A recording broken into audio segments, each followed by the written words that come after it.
A poor black boy saved a millionaire, beaten in street. But what she whispered made him cry. Before we dive in this story, hit the comments and tell us your city or country. Let's see how far this story reaches. If you like the video, please subscribe. People passed by like it was just another sad scene.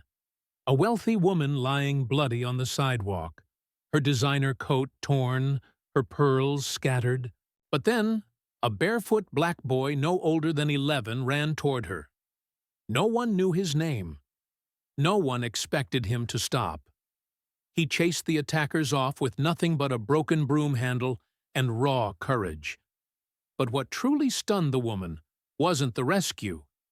It was what he said, and what she whispered back, that made the boy's eyes fill with tears. What secret did she carry?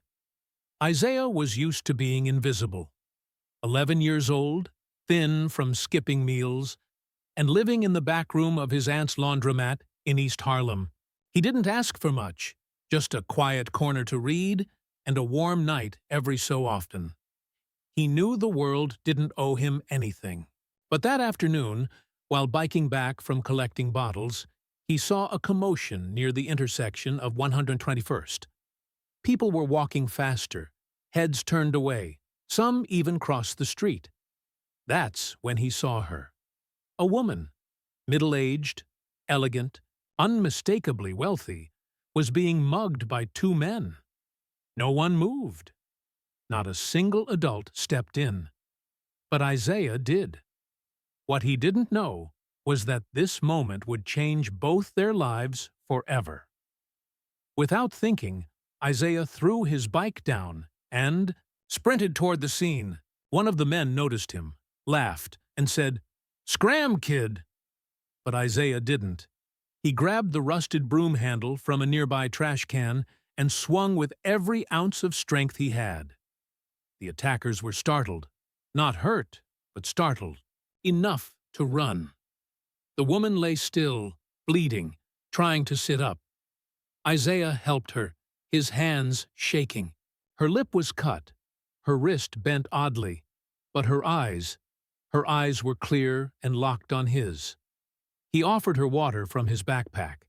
He took off his sweatshirt, torn and dirty, and placed it over her shoulders to keep her warm. Then the sirens came. The police arrived, followed by medics. They pushed Isaiah aside at first, assuming he was in the way. But she stopped them. "Him," she said, pointing. "He saved me." Isaiah didn't say much. He was already backing away when she reached out and gently grabbed his hand. And that's when she whispered something that stopped him in his tracks. She looked into his eyes, her voice barely audible. "I used to live just like you. I was homeless until a boy like you gave me a chance. I never forgot him." Then she pulled something from her pocket. A necklace, bent but still gleaming. "This belonged to him. You remind me of him." Isaiah froze. Tears welled in his eyes. He couldn't explain why. It was something more profound than words. As paramedics wheeled her away, she pressed the necklace into his hand.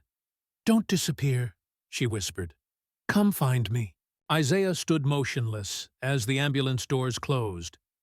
The woman who had everything had seen him, not as a poor black boy, but as a hero. 2 weeks later, a limo pulled up outside the laundromat.